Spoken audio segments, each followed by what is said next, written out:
ओम शांति। आज 2/6/2020 के बाप दादा के मधुर महावाक्य सुनेंगे। हम सभी की प्यारी मम्मा, जिनको मातेश्वरी सरस्वती कहा जाता था, भक्ति मार्ग में जो सरस्वती दिखाई हैं, उनके हाथ में ज्ञान की वीणा दिखाई है। वो वीणा वादनी अर्थात ज्ञान देने वाली, इसलिए उन्हें विद्या की देवी भी मानते हैं और हर स्कूल को भी विद्या की देवी सरस्वती माँ का मंदिर भी माना जाता है, क्योंकि उन्होंने विद्या दी। परंतु दुनिया में लोगों को ये मालूम नहीं है कि प्रैक्टिकल सरस्वती मातेश्वरी मम्मा ने कौन सा सत्य ज्ञान दिया। उन्होंने ये ईश्वरीय ज्ञान दिया, जिस ईश्वरीय ज्ञान के आधार से, ज्ञान की धारणा के आधार से वो भविष्य में श्री लक्ष्मी बनी।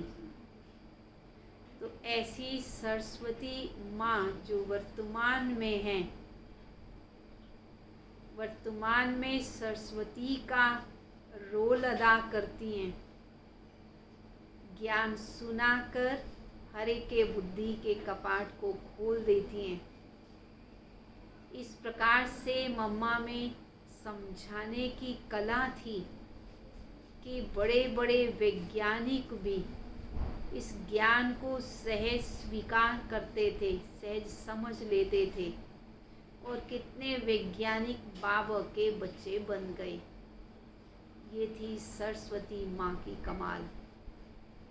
ज्ञान के गुह्य रहस्यों को बहुत स्पष्टता से सुनाना, बहुत सरलता से सुनाना, ये मम्मा की बहुत बड़ी खूबी थी और इस खूबी को हम सभी को भी धारण करना है। और आज बाबा बच्चों को ये बता रहे हैं कि तुम बच्चों को सवेरे सवेरे जल्दी उठ कर के बाबा से बातें करनी चाहिए, बाबा से प्यार करना चाहिए। अमृत वेले का समय बहुत ही अच्छा होता है।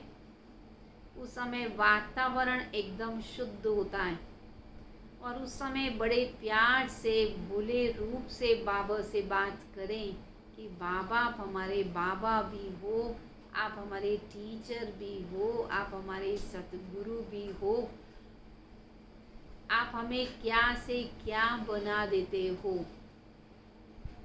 तो ये सवेरे उठने की बच्चों को आदत डालनी चाहिए। बाबा इस बात को भी बता रहे हैं कि साकार में ब्रह्मा बाबा को जब शिव बाबा ने भिन्न भिन्न प्रकार के साक्षात्कार कराए, तो ब्रह्मा बाबा को ये नशा चढ़ गया कि मैं ही भविष्य में फर्स्ट प्रिंस बनूंगा और मैं ही प्रिंस से फिर महाराजकुमार से फिर मैं विश्व महाराजन श्री नारायण बनूंगा। बाबा जब श्री कृष्ण के चित्र को, मूर्ति को देखते थे, तो बाबा को एकदम नशा चढ़ जाता था कि आज मैं बूढ़ा हूँ और कल मैं ऐसा कृष्ण जैसा मिचनू बन जाऊंगा। बहुत खुश होते थे बाबा। परंतु श्री कृष्ण जैसे सर्वगुण संपन्न बनने का भी बाबा ने पुरुषार्थ किया। वैसे आज बाबा इस बात को भी बता रहे हैं कि बाबा जो तुम बच्चों को ज्ञान सुनाते हैं, यह है सच्ची गीता। और गीता का सार या ज्ञान का सार है सारी पुरानी दुनिया को बुद्धि से भूलना। जब पुरानी दुनिया भूल जाए तो नई दुनिया ऑटोमेटिकली बुद्धि में आ जाए। पुरानी दुनिया भूली तो बाबा बुद्धि में आएगा, बाबा की शिक्षाएं, बाबा की श्रीमत भी आएगी। इसलिए ज्ञान का सार है सारी दुनिया को भूल एक बाप की याद में रहना। तो सुनेंगे बड़े प्यार से बाप दादा के महावाक्यों को। मीठे बच्चे, तुम सारे विश्व पर शांति का राज्य स्थापन करने वाले बाप के मददगार हो। बाबा के मददगार हो किस चीज़ में? पूरे विश्व में शांति का राज्य स्थापन करने में। अभी तुम्हारे सामने सुख शांति की दुनिया है। प्रश्न है, बाप बच्चों को किस लिए पढ़ाते हैं और पढ़ाई का सार क्या है? क्यों बाबा पढ़ाते हैं बच्चों को? बाप अपने बच्चों को स्वर्ग का प्रिंस, विश्व का मालिक बनाने के लिए पढ़ाते हैं। बाप कहते हैं बच्चे, पढ़ाई का सार है, क्या सार है पढ़ाई का? दुनिया की सब बातों को छोड़ दो। ऐसे कभी नहीं समझो, क्या नहीं समझो, कि हमारे पास तो बहुत करोड़ लाख हैं। इस बात के अभिमान में मत आओ कि हमारे पास बहुत धन है। परंतु बाबा कहते ये कुछ भी हाथ में नहीं आएगा। इसलिए अच्छी रीति पुरुषार्थ करो और पढ़ाई पर ध्यान दो। अभिमान धन का, पोजीशन का नहीं हो, क्योंकि किसी भी चीज़ की स्थायी रूप से कोई भी गारंटी नहीं है। गीत है, आखिर वह दिन आया आज जिस दिन का रास्ता तकते थे, जिस दिन का हम सभी को इंतज़ार था कि भगवान आए और आकर के हमको ज्ञान सुनाएं। भगवान आए और हमारी सद्गति करें, हमें साथ ले जाएं। भगवान आए, हमको राजयोग सिखाएं, हमें श्री लक्ष्मी नारायण जैसा बनाएं, श्री कृष्ण जैसा सर्वगुण संपन्न बनाएं। ये हम इंतज़ार कर रहे थे। अब वो घड़ी आ गई, भगवान आए हैं, ज्ञान सुना रहे हैं। अब बाबा कहते बच्चों ने गीत सुना, आखिर विश्व पर शांति का समय आया। सब कहते हैं विश्व में कैसे शांति हो। फिर जो ठीक राय देते हैं उनको इनाम भी देते हैं। चाहते हैं विश्व में शांति हो और कोई शांति के लिए ठीक राय दे देता है तो उसको इनाम भी दिया जाता है। नेहरू जी भी राय देते थे, परंतु शांति तो संपूर्णता हुई ही नहीं, सिर्फ राय देकर चले गए। अभी तुम बच्चों की बुद्धि में है कि कोई समय तो सारे विश्व भर में सुख शांति संपत्ति थी, कोई समय तो ऐसा था, वह अभी नहीं है। अब फिर होने वाली है, फिर से वो शांति होने वाली है। चक्कर तो फिरेगा ना, पहले शांति थी अब नहीं है, फिर शांति होगी, माने चक्र तो ज़रूर फिरेगा ना। ये तुम संगम युगी ब्राह्मणों की बुद्धि में है। तुम जानते हो भारत फिर सोने की चिड़िया बनेगा।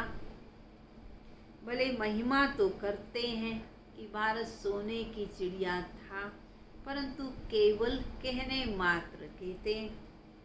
तुम तो अभी प्रैक्टिकल में उस सोने की दुनिया में जाने का पुरुषार्थ कर रहे हो। जानते हो बाकी थोड़े रोज हैं, थोड़े दिन बाकी रह गए, हम तो नई दुनिया में पहुंचने वाले हैं। तो समझते थे कि अब नर्क के दुख की बातें हमने भूल जानी है। तुम्हारी बुद्धि में सुख की दुनिया सामने खड़ी है, सबकी बुद्धि में सुख की दुनिया, सोने की चिड़िया ये भारत, ये बुद्धि में है ना। जैसे पहले विलायत से कोई आते थे तो समझते थे अभी बाकी थोड़ा टाइम रह गया पहुंचने में, क्योंकि पहले विलायत से आने में भी बहुत टाइम लगता था। अभी तो एरोप्लेन आदि से बहुत जल्दी पहुंच जाते हैं। अभी तुम बच्चों की बुद्धि में है, क्यों बाबा ने उदाहरण दिया कि जब अपने शहर, अपने गांव, अपने स्थान पर पहुंचने वाले होते हैं तो पहले से बुद्धि में आता है बस अभी हम पहुंचने वाले ही हैं। वैसे बाबा कहते तुम्हारी बुद्धि में नई दुनिया, स्वर्ग वह होना चाहिए कि अभी हम वहाँ पहुँचने ही वाले हैं। अब हमारे सुख के दिन आने हैं जिसके लिए तुम पुरुषार्थ कर रहे हो। बाबा ने पुरुषार्थ भी बहुत सहज बताया है, कोई बहुत मुश्किल बात नहीं है। ड्रामानुसार, कल्प पहले अनुसार ये सर्टेन है, ये तो पक्का है। तुम देवता थे, फिर तुम देवता बन रहे हो। देवताओं के कितने ढेर के ढेर मंदिर बन रहे हैं। बच्चे जानते हैं ये मंदिर आदि बनाकर क्या करेंगे, बाकी दिन कितने रह गए हैं। तुम बच्चे नॉलेज की अथॉरिटी हो, तुम्हें तो एक एक बात की पूरी नॉलेज है, नॉलेज की तुम अथॉरिटी हो। कहा भी जाता है परमपिता परमात्मा सर्वशक्तिवान ऑलमाइटी अथॉरिटी हैं। तुम ज्ञान की अथॉरिटी और वे लोग भक्ति की अथॉरिटी। बाप को कहा जाता है ऑलमाइटी अथॉरिटी, सर्वशक्तिवान। तुम बच्चे नंबरवार पुरुषार्थ अनुसार मास्टर सर्वशक्तिवान बन रहे हो। तुमको सृष्टि के आदि मध्य अंत का ज्ञान है। जानते हो कि हम पुरुषार्थ कर रहे हैं किस बात का, बाप से पूरा वर्षा लेने का। जो भक्ति की अथॉरिटी हैं वो सबको भक्ति ही सुनाते हैं, भक्ति कराना चाहते हैं। तुम ज्ञान की अथॉरिटी हो, तुम सबको ज्ञान सुनाते हो।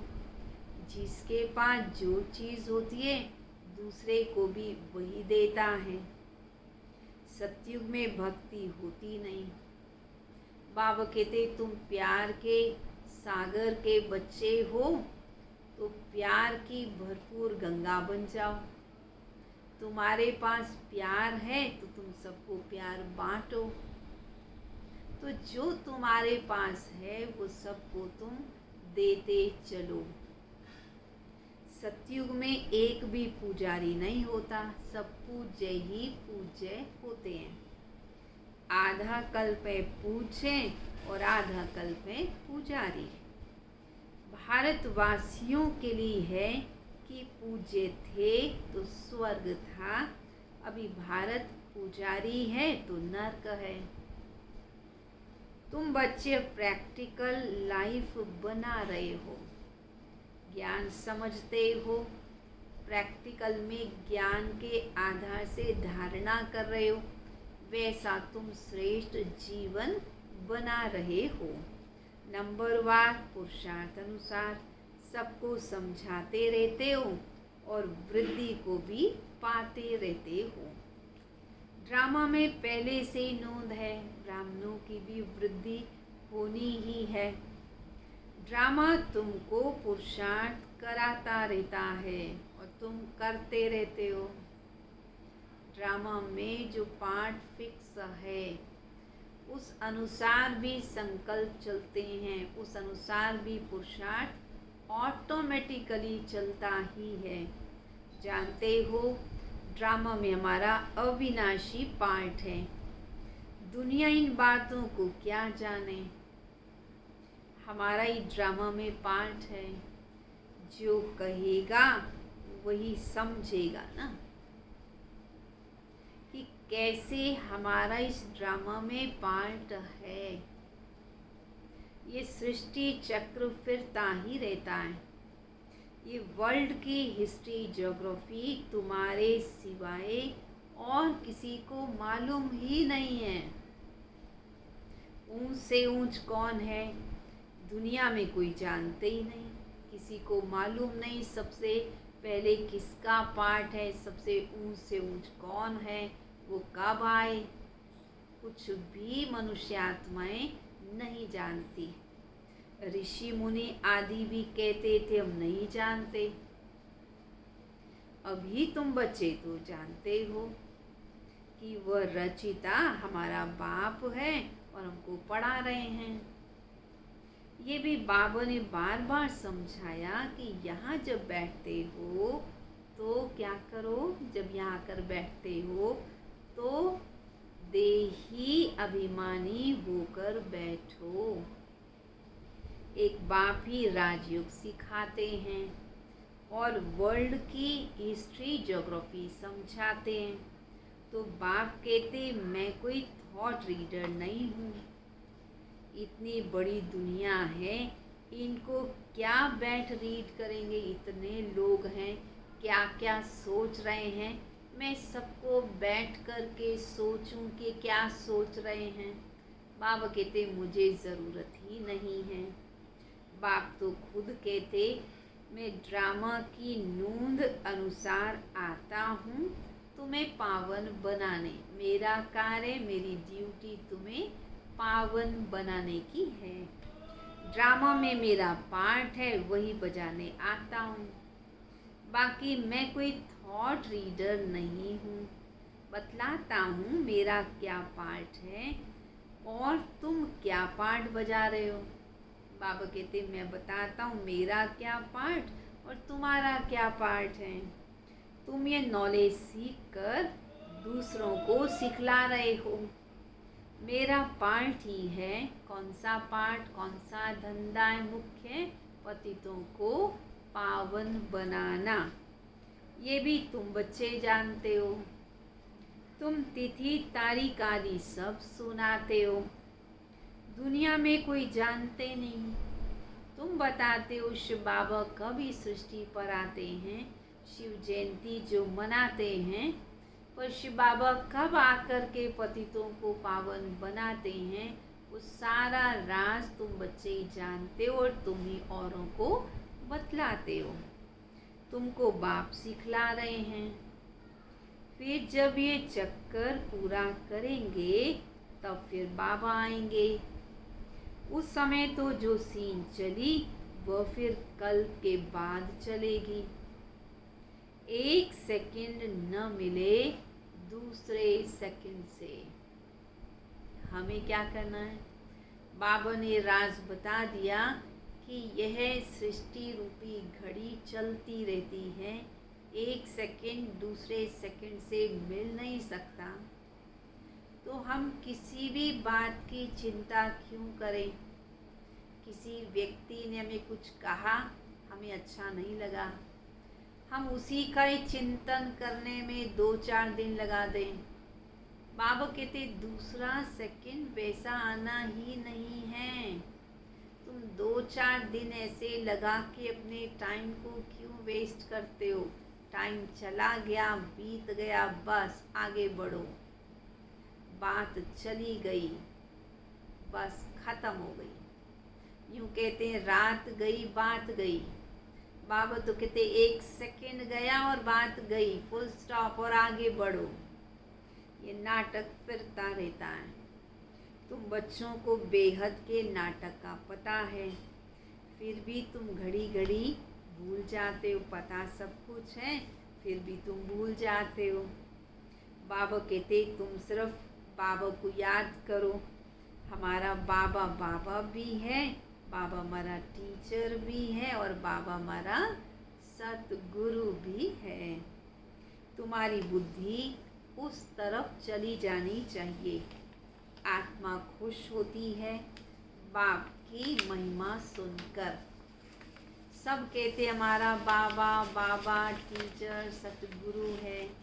यह सच्चा बाबा है। पढ़ाई भी सच्ची और पूरी करनी है। उन मनुष्यों की पढ़ाई अधूरी है, तो तुम बच्चों की बुद्धि में कितनी खुशी होनी चाहिए कि हम पूरी पढ़ाई पढ़ रहे हैं। बड़ा इम्तिहान पास करने वालों की बुद्धि में जास्ती खुशी रहती है। कोई आईएएस का एग्ज़ाम देता है, आईपीएस का देता है, बड़ा खुश होता है कि मैंने पढ़ाई पढ़ ली। तो बाबा कहते तुम्हें भी बहुत खुशी होनी चाहिए कि हमने लक्ष्मी नारायण बनने की पूरी पढ़ाई पढ़ ली। भगवान हमें वो पढ़ाई पढ़ा रहे हैं, तो बेहद खुश होना चाहिए।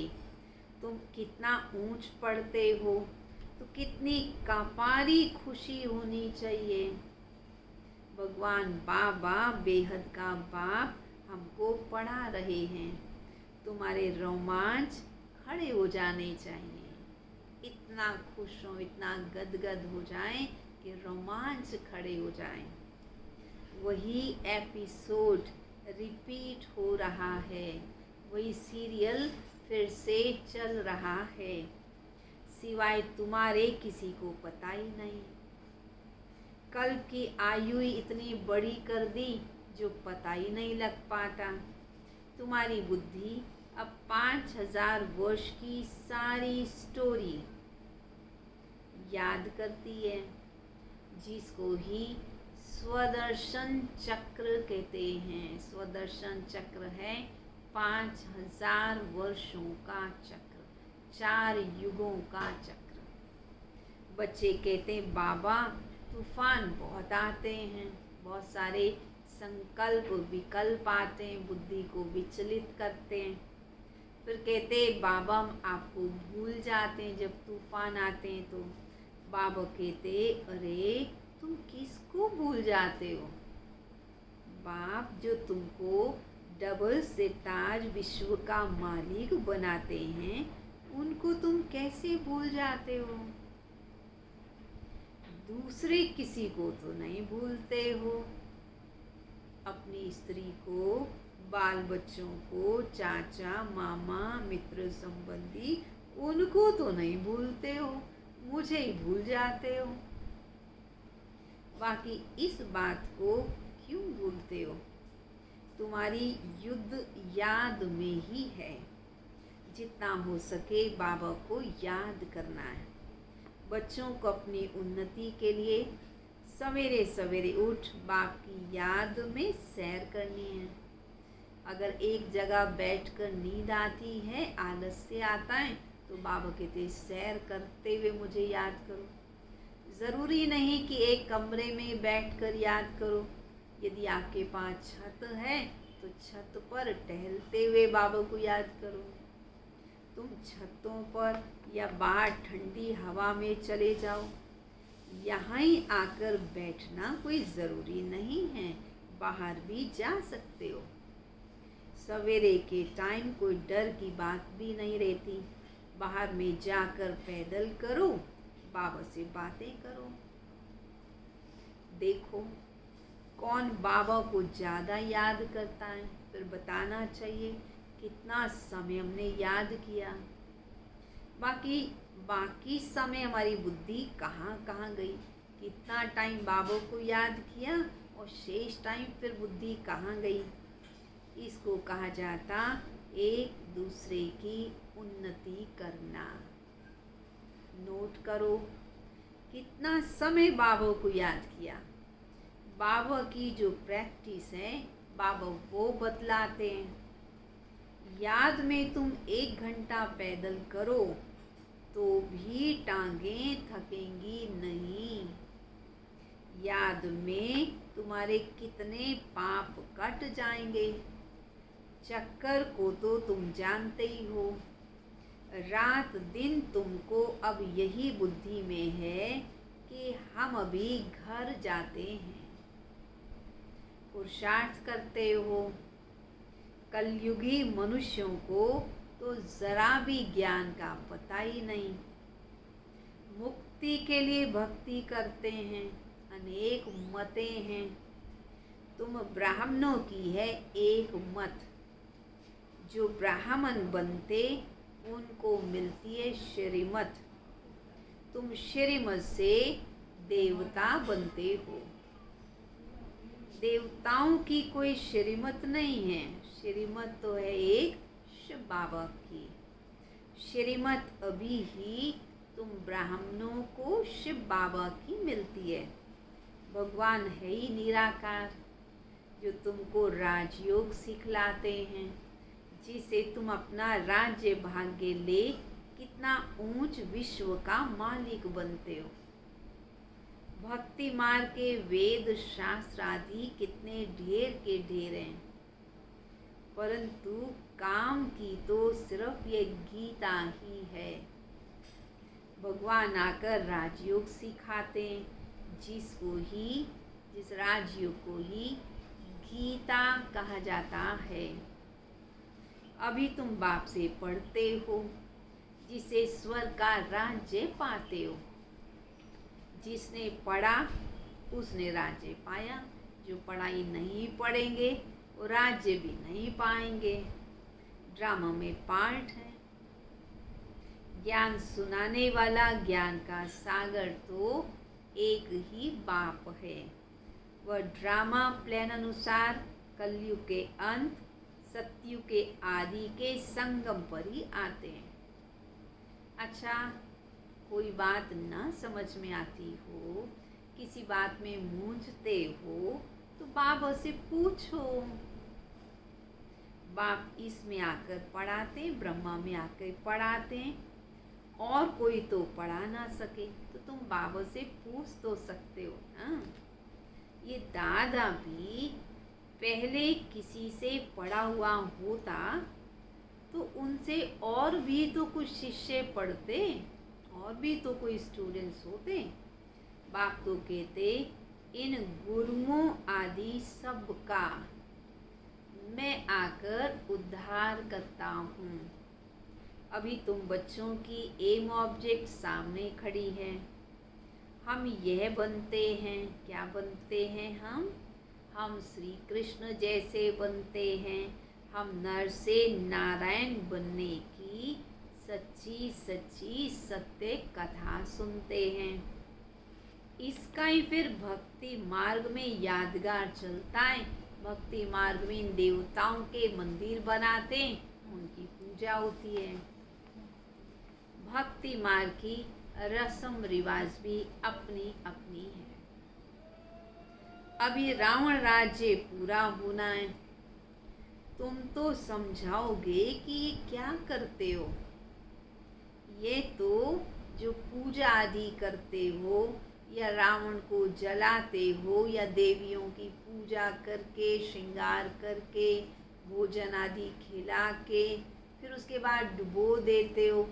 बाबा कहते तुम उनको समझाओ, ये तो छोटे बच्चों का काम है। गुड़ियों की पूजा, गुड़ियों का खेल कर रहे हो, ये तो बेबीज का काम है। बड़े बड़े आदमी देखने जाते हैं रावण को कैसे जलाते हैं। ये है कौन ये पता ही नहीं है।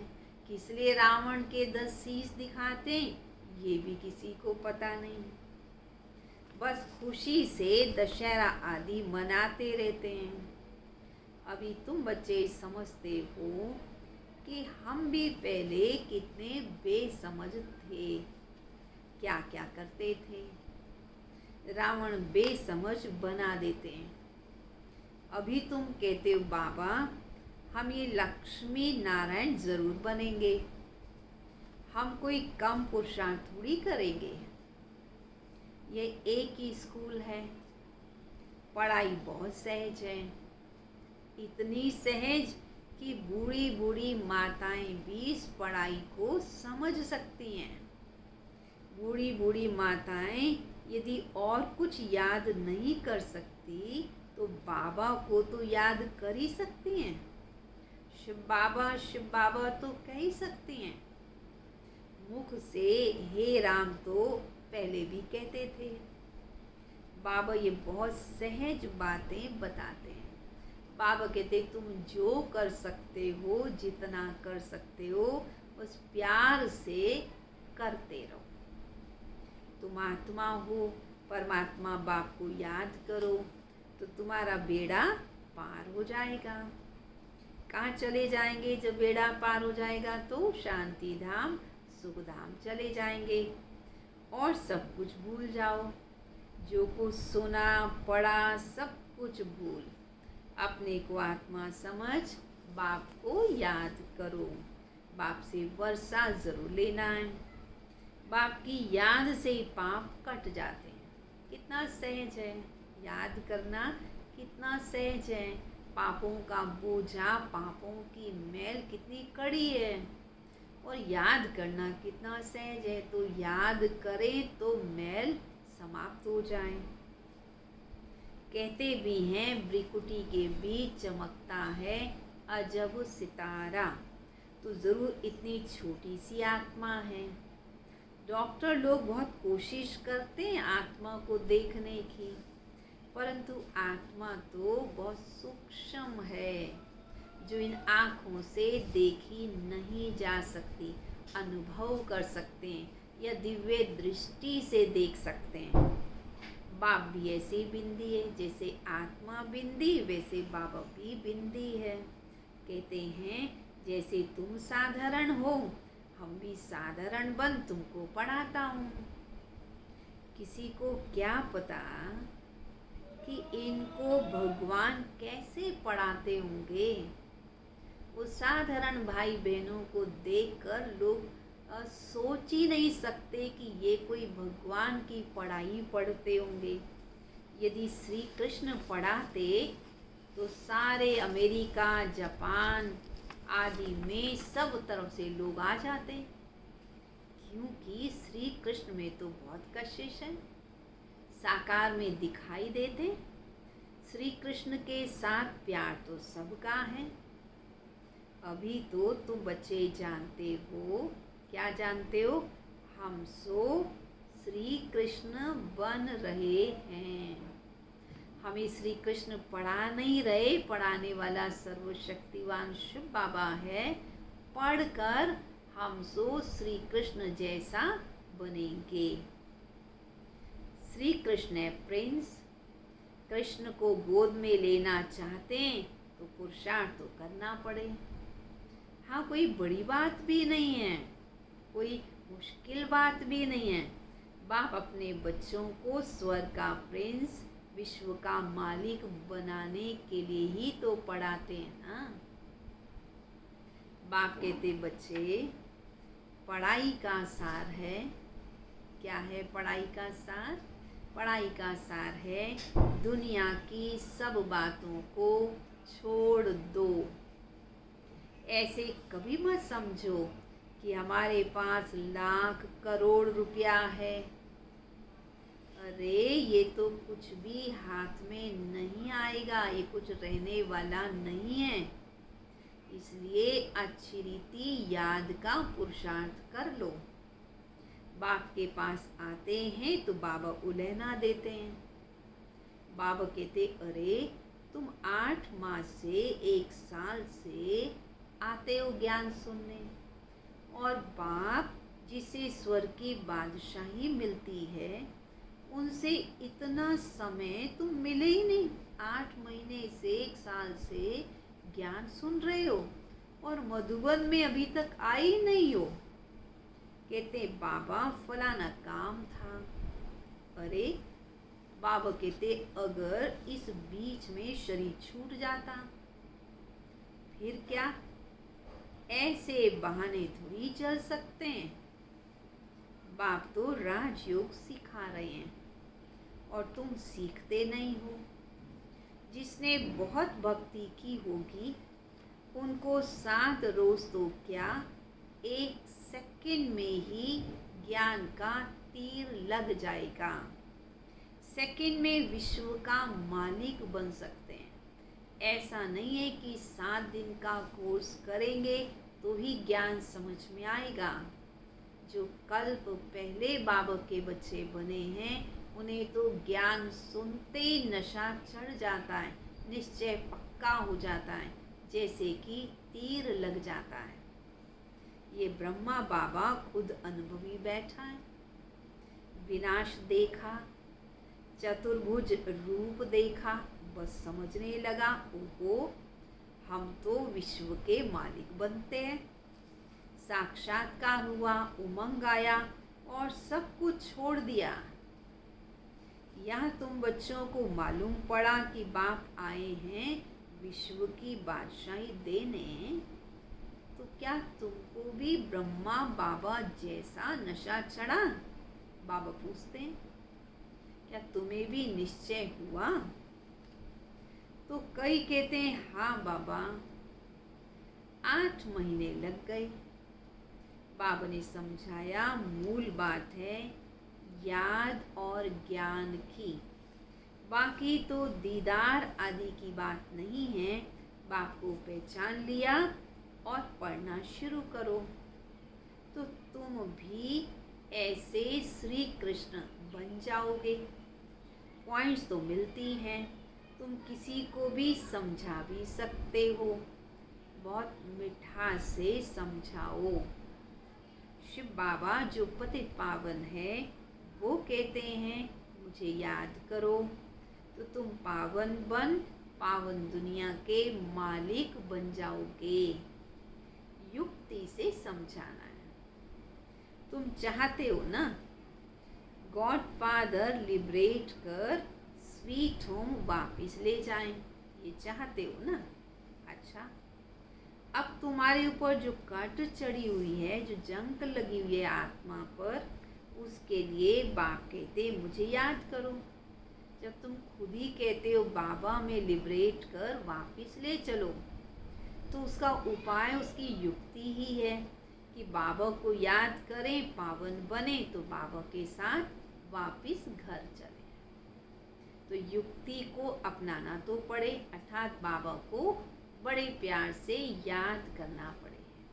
अच्छा, मीठे मीठे सिकिलदे बच्चों प्रति माता पिता बाप दादा का याद प्यार और गुड मॉर्निंग। रूहानी बाप की रूहानी बच्चों को नमस्ते। आप सभी भी बोलेंगे रूहानी बच्चों की रूहानी बाप दादा को नमस्ते नमस्ते नमस्ते।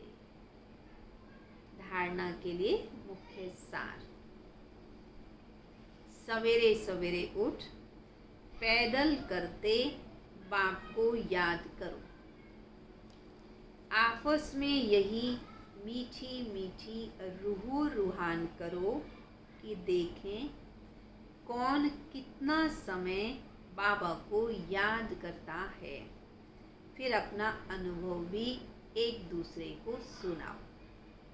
दूसरी बात, बाप को पहचान लिया तो फिर कोई बहाना नहीं देना है, पढ़ाई में लग जाना है, मुरली कभी भी मिस नहीं करनी है। वरदान। रियलिटी द्वारा हर कर्म व बोल में रॉयल्टी दिखलाने वाले, रियलिटी द्वारा हर कर्म हर बोल में रॉयल्टी दिखलाने वाले फर्स्ट डिवीज़न के अधिकारी भाव। रियलिटी अर्थात अपने असली स्वरूप की सदा स्मृति में आत्मा 7 गुणों से संपन्न, ये है आत्मा की रियलिटी, जिससे स्थूल सूरत में भी रॉयल्टी नज़र आएगी। आत्मा के 7 गुण वो सूरत से भी दिखाई देंगे, अर्थात सूरत में वो रॉयल्टी दिखाई देगी, रियलिटी से रॉयल्टी आएगी। रियलिटी अर्थात एक बाप दूसरा ना कोई। इस स्मृति से हर कर्म व बोल में रॉयल्टी दिखाई देगी। जो भी संपर्क में आएगा उन्हें हर कर्म में बाप समान चरित्र अनुभव होंगे। हर बोल में बाप के समान अथॉरिटी और प्राप्ति की अनुभूति होगी। उनका संग रियल होने के कारण पारस का काम करेगा। ऐसी रियलिटी वाली रॉयल आत्माएं ही फर्स्ट डिवीज़न की अधिकारी बनती हैं। स्लोगन: श्रेष्ठ कर्मों का खाता बढ़ाओ तो विकर्मों का खाता समाप्त हो जाएगा। जितना श्रेष्ठ कर्म करते जाएंगे उतना पुराना पास्ट का खाता, विकर्मों का खाता समाप्त होता जाएगा। आत्मा पावन बन जाएगी और पावन दुनिया में, पावन घर में, परम धाम में, फिर पावन दुनिया स्वर्ग में जाने की अधिकारी बन जाएंगे। अच्छा, ओम शांति। चलेंगे सभी बाबा की याद में।